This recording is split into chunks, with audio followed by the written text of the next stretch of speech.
All right, welcome back. Harmless Dave over here on the Real Media Observer. And guess what? It appears that a ceasefire was negotiated and rejected. The ceasefire was negotiated by Russia. It happened a little more than a couple of hours ago.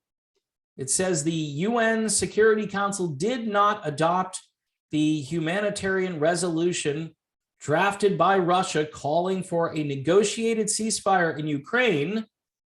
And I know what the media will do with this. The media will say, well, that's because Russia is getting beat and they're getting their butt kicked. So they're trying to save face now and negotiate a ceasefire.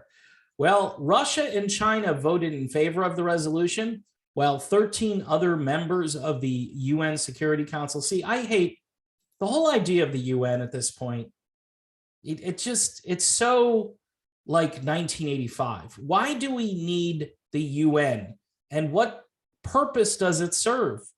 Again, 13 other members of the UN Security Council, including the United States, the United Kingdom, and France, the Western countries, abstained from voting on Russia's draft resolution. So they didn't even have the courage to vote.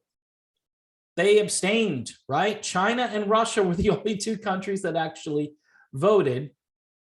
And so I know I guess it doesn't matter because the resolution wasn't going to pass, but it just shows that for all of the mis and disinformation out there, we're missing the point that apparently Russia is all in on trying to create a humanitarian solution to this problem.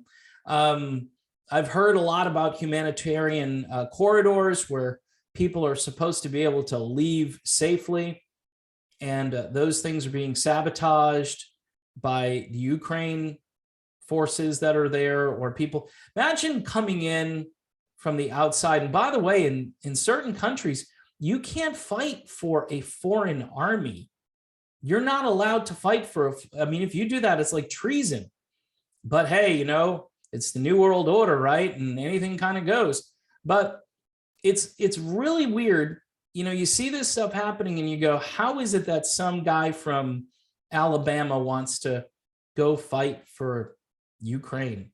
I'm so perplexed by that. I mean, go to the southern border of the country here and see if you could help with all the new refugees coming in, most of them Ukrainian now. Seriously, there's going to be a flow of Ukrainian. It's the easiest way to get into our country. Just go south of the border and walk over, you know. And they're going to, by the way, they're going to welcome. They find out you're Ukrainian. Holy crap, you're going to get the best place to live. Probably you're going to get carted off to a nice, cushy suburb somewhere. It's just really what this country is all about right now, which is just disturbing the culture and creating chaos. And, you know, for as much as I like the whole melting pot thing, nobody's melting in a pot anymore. Everybody is just stirred up in a stew, and nobody is really melting like we used to, or supposedly we used to. I don't know. You have to go back like 70 years to really get that. And I don't know. I think this is all by design. I mean, they just want to wreck everything. They want to wreck the culture. They want to wreck the economic system. And what's scary is, you know, Russia says, yes, we would like a ceasefire. And you won't hear that in Western media at all. By the way, the resolution condemns all violations of international humanitarian law and human rights, including the Geneva Conventions. It also demands respect and protection for all medical and humanitarian personnel exclusively engaged in medical and related duties in Ukraine. So here's some truth about that. So the Donbass region is being shelled, and even more so now, because there was a plan prior to, see, and again, Western media won't tell you this, but Russia was onto the fact that these guys were going to go full, all out, you know, Azov battalion on the Donbass region. And what's happened is, rather than firing on the Russians that are firing from Russia or coming in from Russia. What the remaining Azov people are doing is firing on Donbass, which they've lost like 14, and they have no weapons, but 14,000 people over an 8-year period. And this is essentially how they're kind of trying to really get Russia even more angry. And Russia's probably thinking, well, if we can negotiate a ceasefire, then maybe we can avert more people dying over there, because they're targeting civilians. You know, you could say, well, Russia, I'm sure, has killed civilians, as unfortunately we call it collateral damage. I'm sure they've done that.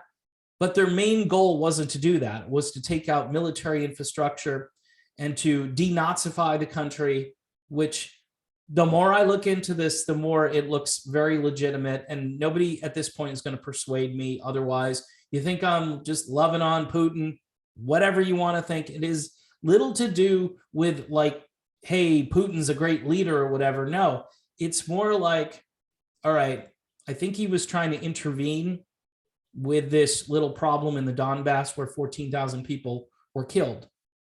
And those numbers might be higher than that. We don't know. The point is, this has been going on for 8 years and he ran out of patience. That's how I see it. He just ran out of patience. And nobody wants war, but it's funny how nobody cares about, again, it's whataboutism. All right. But it's true. Nobody cares about Somalia. Nobody cares about Yemen. There have been other things going on here and there sporadically that we don't hear about. You can go to a couple of websites and they'll tell you where the United States is active, meaning that they've launched attacks and done things in the last 12 months. And it's really scary to see how the United States gets away with this stuff. And there's one little blip, maybe somewhere in the media, probably on some website that nobody here in the United States gets to see. And that's why we need more information and not less information. That's why banning and outlawing reporting on this topic is crazy, because nobody's going to know tonight when they watch NBC News about the fact that Russia was trying to negotiate a ceasefire.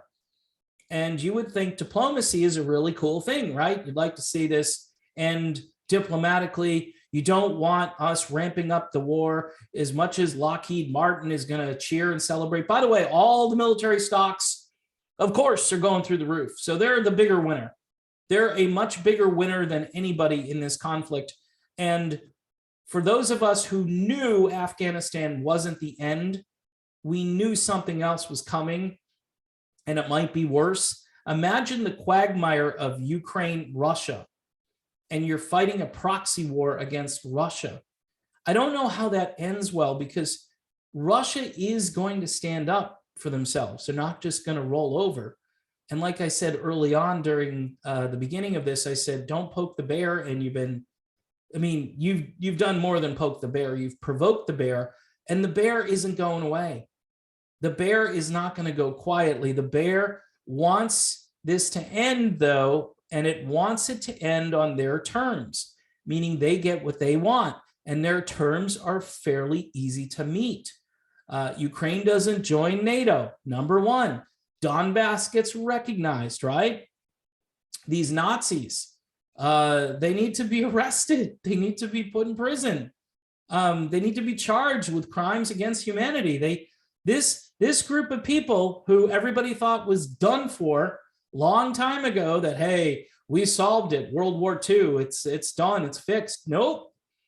And it's scary to think about that they survived and that they caused, and people have been talking about this, and I missed it because, hey, I'm preoccupied because, I needed to go get vaccinated. I was preoccupied because I needed to know about where those testing centers were for the last 2 years. And then I was preoccupied before that because Donald Trump made a phone call that apparently wasn't perfect, even though he said it was. And then there was the dossier. And then, what else? There was collusion. And it goes on and on. And prior to that, obviously, Obama, he had his own thing going on with a number of countries where he really enjoyed using Predator drones, but that was okay because they were Predator drones. They weren't soldiers doing it. It was more humanitarian to kill somebody with a drone than with a soldier. But in any event, folks, I think it's kind of big news that Russia is trying to negotiate, and the West is just like, what? I don't hear you saying anything. Nothing to see here, nothing to hear. And it's the same old, Russia bad, Putin bad, and the West, again, full steam ahead. There's a solution to the problem, but we're just going to look right past it. It's the same. There are no weapons of mass destruction yet. They've got to be somewhere. We need to find, the real killer. According to OJ, he's out there somewhere. We're going to just keep looking for him. I don't know. We've been doing this stuff for a very long time where we just, we look for more chaos. We don't look for solutions to problems. And this is why the entire government is completely dysfunctional here in the United States. So anyway, that's my video on this. If you want solutions to problems, you should try to negotiate those solutions rather than ignore them and escalate to World War III. But apparently, it's good for all of these companies that are going to make tons of money, these military contractors, these mercenaries, and then apparently these Rambo type dudes that live in Alabama, and apparently they want to go fight Putin. And that's, their dream and their goal because they're hearing it on the media every night. And hey, on Facebook, you could say anything you want about this, and even praise for the Azov battalion is welcome, and it's just terrific. That's free speech at its finest, ladies and gentlemen. By the way, I do agree with free speech, but it's funny how you can't do it in the opposite direction on Facebook, or you get put in jail. So in any event, I'm talking Facebook jail, by the way. In any event, thanks for watching. Don't forget to subscribe, hit the bell for notifications, Patreon for just $1 a month if you want to help support this channel, and I will see you next time.